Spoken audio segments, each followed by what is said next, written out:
Telugu cinema అంటే అందని ద్రాక్ష పండు కొన్ని కోట్ల మందికి. ఈ సినిమాలో ఎంటర్ అవటం, సినిమా రంగంలోకి ఎంటర్ అవటం చాలా కష్టం. నాకు చిన్నప్పటి నుంచి సినిమా అంటే మోజు, ఎక్కడైనా సినిమా ఇండస్ట్రీలో బతకాలనే ప్రేమతో ఉన్న టైంలో ఫిల్మ్ ఇన్స్టిట్యూట్కి రావడం జరిగింది. తర్వాత ఇక్కడ తట్టుకోవాలి అంటే ఏం చేయాలని చెన్నై వెళ్ళాను. చెన్నై వెళ్తే శ్రీకాంత్ అన్న గొడవ చేయకూడదు, ఏనండి కొంచెం నేను మాట్లాడేది తర్వాత శివాజీ గారు ఏనండి సార్ ప్లీజ్, మీ టైం మా గురువు గారి దగ్గర మాట్లాడుతున్నానండి. పరస్పర తర్వాత కలుసుకొని మాట్లాడుకోండి. గురువు గారి గురించి మాట్లాడే అవకాశం వచ్చింది నాకు చాలా రోజుల తర్వాత. రెడీ అనుకుంటే నేను చెన్నై వెళ్ళాను. కొంచెం తప్పుకోబాబు. చెన్నై వెళ్తే ఆ చిట్టి అని చంద్రకాంత్ ఉన్నాడు కదా, ఆయన చూశాను. చూడంగానే ఆయన హైటు ఆయన చూసి ఏం చేస్తున్నావు అన్నాను. వేషాల గురించి ట్రై చేస్తున్నాను అన్నాడు. ఎన్ని రోజులు చేస్తున్నావు అన్నా. అప్పటికే 6 ఏళ్ళు అయింది అన్నాడు. నీకే వేషాలు రాలేదంటే ఇంత అందంగా ఉన్నా మాకేం వస్తాయని నేను ట్రైన్ ఎక్కి వెనక్కి వచ్చాను. వచ్చి తర్వాత ఒక నిర్మాత దగ్గర ఒక 6 నెలలు మేనేజర్గా చేసి తర్వాత నర్సారెడ్డి గారి దగ్గర ఒక సినిమా చేశాను. నర్సారెడ్డి గారి దగ్గర సినిమా చేసిన తర్వాత సినిమా ఆడలేదు, ఇండస్ట్రీకి ఉండకూడదు, ఇక షాద్ నగర్ వెళ్ళిపోదాం అన్న టైంలో నేను నా ఆప్తమిత్రుడు, నా సొంత సోదరుడు కంటే ఎక్కువ శ్రీకాంత్ అన్న ఇద్దరం కలిసి షిరిడి తీసుకెళ్ళాడు నన్ను. షిరిడి దర్శనం చేసుకొని కూర్చుంటే దారిలో ఏంటంటే వెళ్ళిపోతాను, షాద్ నగర్ వెళ్ళిపోయి మళ్ళీ వ్యాపారం చేస్తానని చెప్తుంటే డైరెక్టర్ గారు థ్యాంక్ యూ బ్రహ్మన్న, సంతోషం మీరు రావటం చాలా ఆనందం, సంతోషం. మా గురువు గారు బర్త్డేకి మీరు రావడం సంతోషం. కృష్ణారెడ్డి గారు అచ్చిరెడ్డి గారు కలిసి గణేష్ నీకు వేషం ఇస్తాను నువ్వు ఉండు అన్నారు. ఏనాడు శ్రీకాంత్ అన్న గొడవ చేయకుండా కూర్చోండి అన్న, చాలా ఇంపార్టెంట్ గురువుగారి గురించి మాట్లాడే అవకాశం. మ్యాటర్ కాఫీ ఎంత బాగున్నా ఏగబడితే తీసేస్తారు కదా, ఏగలు వస్తుంటాయి తోలుతుండాలి. ఏగల ఆలీ అన్న నమస్తే. ప్రస్తుతానికి సార్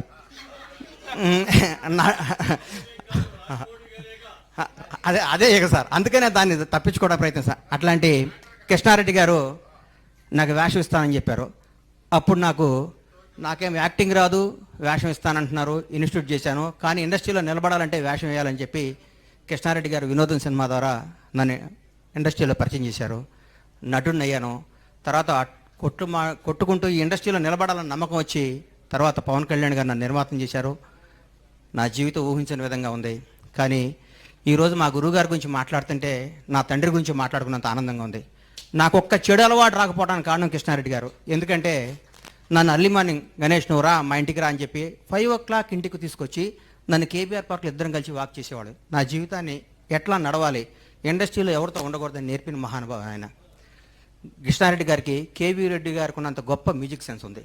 ఏమి సినిమాలు సార్ ఆయన తీసింది. ఆయన తీసిన వినోదం చిత్రం గురించి చెప్తాను.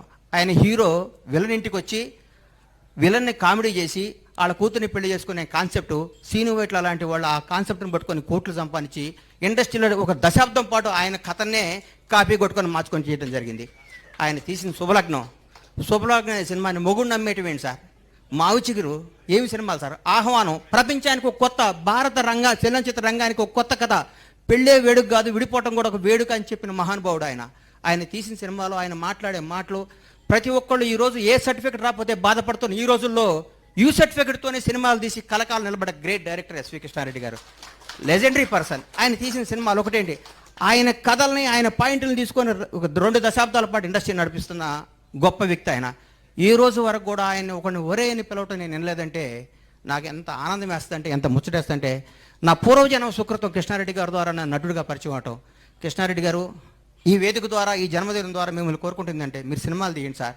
మీ అంత గొప్ప డైరెక్టర్ తెలుగు ఇండస్ట్రీలో లేడు సార్. నేను చెప్తున్నా, ఎందుకు చెప్తున్నానంటే May 9 వినోదం సినిమా రిలీజ్ అయింది, స్టార్ట్ చేశారు. August 12 రిలీజ్ చేశారు. 80-90 రోజుల్లో సినిమా రిలీజ్ చేశారు. మీ ఇన్స్పిరేషన్ తీసుకొని నేను ఆంజనేయులు 102 రోజులు సినిమా రిలీజ్ చేసేసారు. సినిమా అంటే ఫటా హిట్ టు ఫ్లాప్ మన చేతుల్లో లేదు. సినిమా తీయటం, గబగబ జనాల్లోకి పంపించి జనానికి అందియటం. సంవత్సరాలు సినిమాలు తీయటం సార్, 4 ఏళ్ళు సినిమాలు తీయటం సార్. ఎన్ని కుటుంబాలు ఎన్ని థియేటర్లు ఉన్నాయి. నేను ఎగ్జిబిటర్గా ఒక థియేటర్ ఓనర్గా చెప్తున్నా. లాస్ట్ ఇయర్ మన థియేటర్ బ్యాలెన్స్ షీట్ చూసుకుంటే 40 లక్షలు నాసు. ఇంతకుముందు ఎంత డబ్బు వచ్చేది థియేటర్లో రన్ చేయలేకపోతున్నాం సార్. కృష్ణారెడ్డి గారు లాంటి వాళ్ళు మీలా మిమ్మల్ని ఇన్స్పిరేషన్ తీసుకొని ఎంతో సినిమాలు తీయాలి. సంవత్సరానికి మీరు 5 సినిమాలు డైరెక్ట్ చేయాలి. దీర్ఘ సుమంగళి బాబా ఏం సినిమాలు సార్ డైరెక్ట్గా తీసింది? పెళ్ళాం ఊరు వెళ్తే ఏం సినిమాలు సార్ ఆయన తీసిన సినిమాలు? ఒక శ్రీకాంత్ అనే అన్నకి ఒక శకం, ఒక ఆయన కృష్ణారెడ్డి గారు చేయి పట్టుకొని ఒక దశాబ్దం పాటు నడిపించాడు. ఒక శ్రీకాంత్ని, జేడి చక్రవర్తిని, ఒక జగపతి బాబు, వరుసగా ఫ్లాప్లు ఇస్తున్న జగపతి బాబుకి, జగపతి బాబు నువ్వు స్టార్వి, నువ్వు అమితాబ్ బచ్చన్ లాంటి వాడివి అని చెప్పి ఆయన శుభలగ్నం సినిమా తీశారు.